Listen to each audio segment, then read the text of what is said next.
Nang magising si Alice ay nagtatakang napali nga siya sa paligid. Kinusot pa niya ang kanyang mga mata upang makita ng maayos, at masigurong gising nga talaga siya, at totoo ang mga nakikita niya. Ngunit ganun pa rin ang kanyang nakikita. Naroon pa rin siya sa kwarto. Oo, alam niyang nasa hotel sila, ngunit ang ipinagtataka niya ay kung paanong nakahiga siya ngayon sa kama, gayong ang huling natatandaan niya ay naupo siya sa sopa, at nanood ng TV habang hinintay ang kanyang mag-ama na bumalik galing sa paglangoy. Nang maalala ang asawa at anak, ay mabilis na hinanap niya ang cellphone sa bag niyang nakapatong sa ibabaw ng mesita. Nang makita ito ay agad niyang tiningnan ang orasan. 5:30 PM. Ayon sa nakasaad na oras sa kanyang cellphone. Hapon na pala, nasambit niya bago muling pinakiramdaman ang paligid. Nakapagtatakang tahimik ang loob. Ngunit may naamoy siyang mabango na nanggagaling sa labas. Agad na nagtungo siya sa banyo at nagmumog bago lumabas, upang tingnan kung saan nanggagaling ang mabangong amoy. Nagmula ito sa labas ng kanilang vilya. At nakita niya ang kanyang mag-ama, na masayang nag-iiho ng liempo at pusit. Oh, gising na pala si Mommy. Masayang saad ni Daniel nang mapansin siyang nakatayo, at pinanood silang nag-iiho. Halika Mommy, nagluluto kami ni Daddy ng pusit at liempo. Tuwang pagbabalita ng anak nila, at nilapitan siya upang akayin papunta sa iniihawan ng mga ito. Kanina pa ba kayo umuwi galing sa pag-swimming?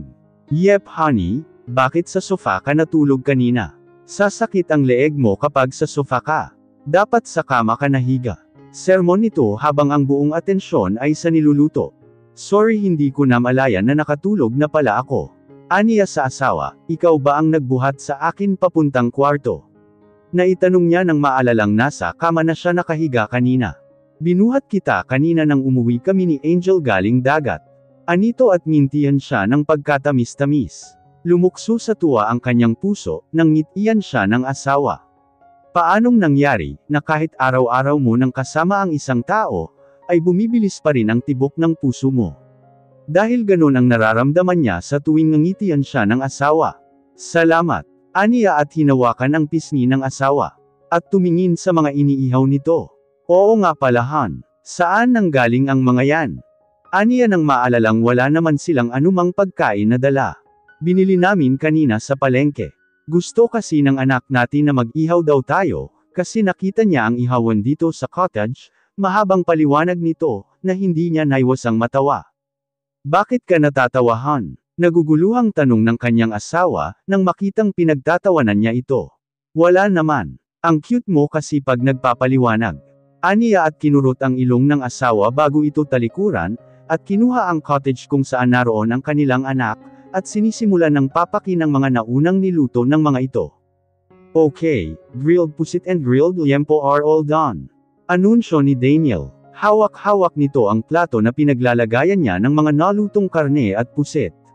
Nakangiti itong lumapit sa kanilang mag-ina, at ipinatong sa mesa ang daladala. I'm so full na daddy. I don't want to eat na. Reklamo ni Angel at iniwan sila. Naiwan naman silang mag-asawa na sinundan ng tingin ang anak. Ikinatawa naman ni Alice. Naguguluhang napatingin si Daniel sa asawa. What is funny wife? Aniya na hindi malaman, kung bakit ito natatawa. Nothing, it's just that you're so cute when you look surprised. Saad ni Alice na hindi pa rin nawawala ang tawa sa maganda nitong mukha. Yay! And it makes me think something. Anitong puno ng kaseryusuhan. Biglang kumabog ang dibdib ni Alice, nang makitang titig na titig sa kanya ang asawa. Nakangisi itong humakbang palapit sa kanya, na bahagya naman niyang ikinausog sa upuan. Bakit hindi na lang ikaw ang kainin ko? Anitong nakangising tinitigan siya mula ulo pababa. Napalunok ng laway si Alice nang makita ang tingin ng asawa, na parang inaakit siya. Mahinang bulong nito nang lapit sa kanya ang mukha, at inamoy ang kanyang leeg. Stop it! Nakikiliti ako Han. Nakikiliting saad ni Alice at pilit na inilalayo ang asawa. Kumain ka na Han, huwag kung ano-ano iyang naiisip mo. Remember yung anak mo nakatingin rito? Natatawang paalala ng babae, at itinuro gamit ang bibig ang anak nilang nakatingin sa kanilang dalawa. Oh sorry, my bad, mahinang bulong ni Daniel, ngunit hindi nawawala ang malokong ngisi sa labi nito. Here it is. Ani ni Alice at nilagay sa plato ng asawa ang inihaw na karne, at nilagyan niya na rin ng kanin ang plato ng asawa. Wow, ang sweet naman, biro ng lalaki. Nilang naman na kumuha ng kanin ang babae at nilagyan ang plato niya.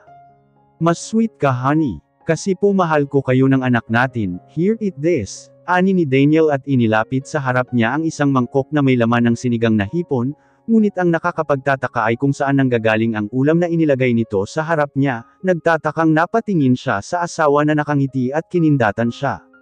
Saan galing ang sinigang? Niluto ko kanina habang tulog ka, anito at sinimula ng samubo, napangiti na lang na napatingin si Alice sa asawa, hindi niya maiwasang hindi humanga rito, dahil hindi lang ito matalino at magaling sa negosyo, magaling din ito sa lahat ng gawaing bahay, ang totoo ay mukhang mas magaling pa nga yata itong magluto kesa sa kanya.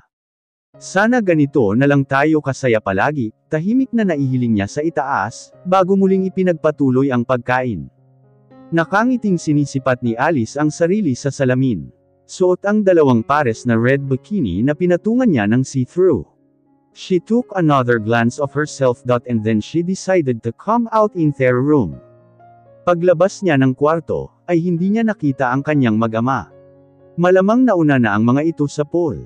Marahil hindi na nakapaghintay ang bata, at hinela na ang ama.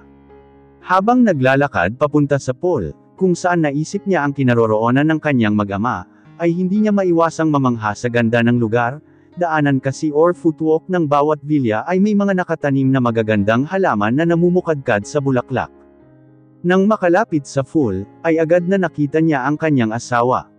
Tatawagan na sana niya ito, nang may babaeng lumapit rito, at mukhang inaakit ang kanyang asawa sa suot na swimsuit, na halos luwa na ang kaluluwa sa liit ng suot. Hua! Abat ang malandi kong asawa, ay mukhang tuwang-tuwa pa na ini-entertain ang babae. Inis na bulong niya habang ang tingin ay hindi inaalis sa dalawa. Sa inis niya ay napabalik siya ng kanilang villa, upang magkulong. Ngunit nang maisip ang asawa at ang babae, ay inis na hinubad niya ang suot na see-through, at walang pakialam na naglakad palapit sa mga ito. Ganito pala ang gusto mo ha? Okay fine. Aniya sa hangin habang naglalakad. Honey. Tawag niya sa asawa, na halos lumuwa ang mata sa gulat nang makita siya. Inis naman na tiningnan siya ng babaeng lumalandi dito. Hey, why are you wearing like that? Galit na tanong ni Daniel nang lapitan siya, at ipasuot sa kanya ang t-shirt nito. Why? What is wrong? Sexy naman ako, maganda diba? Aniya sa asawa at nginisihan ito na nakataas ang kilay. Let's go, balik tayo sa villa. Magpalit ka. Inis na tura ni Daniel at hinawakan siya sa braso. Ngunit inis na ipinigsi niya ang braso, na agad namang nabitawan nito. You don't want to see me wearing two-piece. But it's just a right outfit to swim right. Look at everyone. All them are wearing bikinis. So what is wrong with mine? Walang mali. It's just that ayoko lang na tinitingnan kanila. Pagpapaliwanag ni Daniel. Inikot ang tingin sa paligid. Ayaw mo akong magbikini, pero tuwang-tuwa kang tumitingin sa mga babaeng nakabikini dito. Inis na saad ng dalaga at tumalikod upang iwan siya. What? Gulat na tanong ni Daniel. At sinundan ng tingin ang asawa. Who is she? Tanong ng babaeng kausap niya kanina, na kumuha ng atensyon niya sa asawang nagmarcha palayo sa kanya. My mom. Nakapamiwang at masama ang tingin na sagot ni Angel sa babae, bago pa man makapagsalita ang ama. Ah, mami mo pala yun. Nakangiting ani ng babae sa bata, ngiting plastic. Yes. And that man you're flirting is my dad. Derechahang tura ng bata na ikinasinghap ng babae. My daughter is right, so please back off. And besides I'm not interested. Nangingiting sang-ayon ni Daniel sa sinabi ng anak, at pumunta sa likod nito, at niyakap ang bata. Tinaasan naman ng tingin ni Angel ang babae na napipilan. Let's go back to our villa baby. Tulungan mo akong ligawan si mommy, aniya sa anak na tinanguan naman nito. Agad na binuhat ni Daniel ang bata, at malalaki ang hakbang na binaybay nila ang daan pabalik sa villa. Pagdating nila sa loob ay agad na ibinaba nito ang anak, upang hanapin ang asawa. Bakit ka bumalik? Nakasimangot at magkakrus ang brasong tanong ni Alice. Nakatayo ito sa harap ng pinto ng kanilang kwarto. Na-miss kasi kita honey. Miss mo yang mukha mo. Bumalik ka sa babaeng yun, at mukhang tuwang-tuwa kang kausap siya. Tugon ng kanyang asawa, bago tumalikod at buksan ang pinto at pumasok. Pabalabag na isinara ni Alice ang pintuan, ngunit bago pa man apat pasara ang naturang pinto, ay hinarang ni Daniel ang sarili, na naging dahilan ng pagkakaipit ng kanyang braso. Ouch! Napasigaw na aniya sa sakit dulot ng pagkakaipit. Honey, bakit? Anong nangyari? Tarantang tanong ni Alice nang makita ang asawang namimilipit. Naipit ako. Nagpapaawang anya. Naku sorry, hindi ko sinasadya. Okay lang hon. Halikan mo na lang ang masakit para mawala. Anitong ngingiti-ngiti. O sige, akin na at hahalikan ko. Anito. Agad namang inilapit ni Daniel ang kanyang braso, upang halikan ng asawa, hanggang sa umabot na sa kanyang pisngi ang kanyang pinahahalikan. Teka lang. Pinagluluko mo na ako. Tinamaan din ba ang pisngi mo? Nagdududang tanong ni Alice. Ngunit pinanindigan na talaga ni Daniel na masakit pati ang kanyang pisngi. Oo masakit, aniya at hinapit ang asawa, na hindi agad nakahuma. Ginawaran niya ng isang mapusok, at mapagangkin na halik ang asawa. Habang magkahinang ang kanilang mga labi ay dahan-dahan na binuhat ni Daniel ang asawa, at pasimpleng nilok ang pinto ng kwarto. Bago nito dinala ang asawa sa ibabaw ng kama. Dahan-dahan na ipinatong niya ang asawang natatangay na sa mga sensasyong nararamdaman. Agad na hinubad ni Daniel ang kanyang suot na trunks, habang hinahalikan ang asawa, at ang kanyang mga kamay ay patuloy na naglalakbay sa magandang katawan ng babae.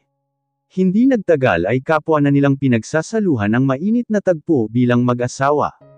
Paulit-ulit nilang nilasap ang tamis ng pagmamahalan ng bawat isa, hanggang sa kapwa silang nakatulog sa pagod dulot ng paglalambingan.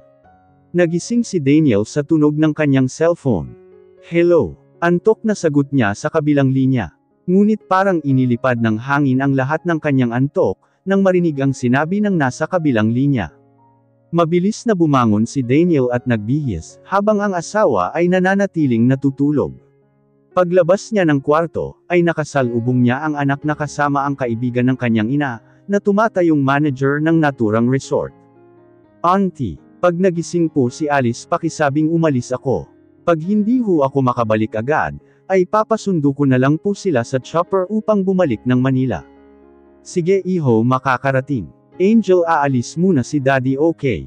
Be good to Grand. Bye baby I love you. Paalam niya sa anak, at patakbong tinungo ang dalampasigan kung saan naroon ang chopper na naghihintay. Tinawagan na niya ito, bago pa man siya lumabas ng kwarto nilang mag-asawa. Pagdating ng Maynila ay agad na tinungo niya ang kotse, upang puntahan si Bernadette.